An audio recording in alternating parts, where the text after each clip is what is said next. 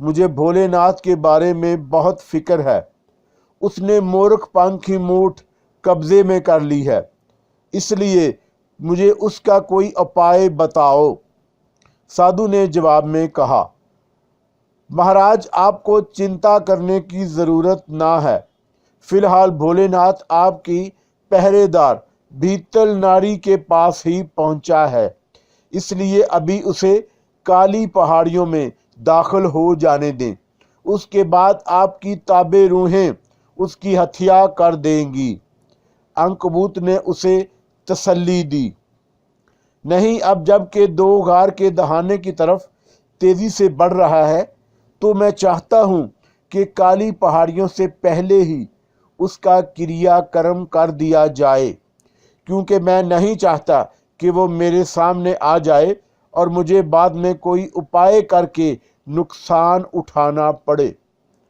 سادھو نے ضد کرتے ہوئے، مہاراج آپ جب کہ بضد ہیں تو میں آپ کو یہ بتانے پر مجبور ہوں کہ آپ بھولے ناتھ کے ہاتھوں بہت کشٹ بھولیں گے، کیونکہ اس کے پاس جو شکتیاں ہیں وہ آپ کے لیے بہت زیادہ پریشانی کا کارن بنے گی۔ اب بھولے ناتھ سرخ چشمے کے پاس پانی سے غسل کر رہا ہے، جس کی وجہ سے وہ بھیتل ناری چڑیل کو نظر نہیں آئے گا اور ہمیں اس پر بھروسہ کر کے نہیں بیٹھنا ہوگا۔ آپ کو اس کے لیے کالے علم کا ایک خاص عمل کوکیا پاشا حاصل کرنا ہوگا، کیونکہ اس کے بغیر آپ سرخ چشمے کے پانی کا توڑ نہیں کر سکیں گے۔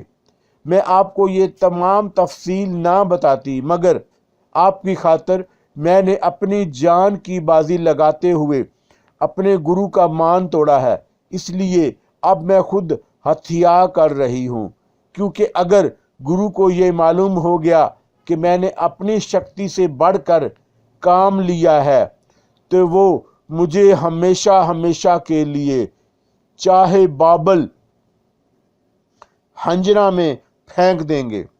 اس لیے وہاں کی دردناک اور بھیانک موت کی بجائے میں آسانی سے اپنی زندگی ختم کرنا پسند کروں گی۔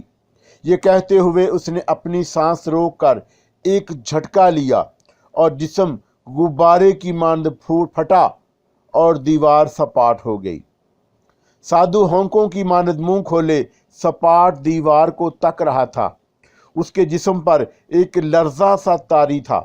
اس نے اپنے دونوں ہاتھ آگے بڑھا کر اپنے سامنے رکھا پیالہ اٹھایا، اس میں موجود انسانی دماغ کھانے لگا، بعد میں بچ جانے والا ملغوبہ پیا اور ڈکار لے کر اٹھ کھڑا ہوا۔ اس نے جلد از جلد کوکیا پاشا حاصل کرنے کا فیصلہ کر لیا تھا۔ بھولے ناتھ جیسے ہی ایک موڑ مڑا، اسے رات کے اندھیرے میں ایک سنگی دیوار دکھائی دی۔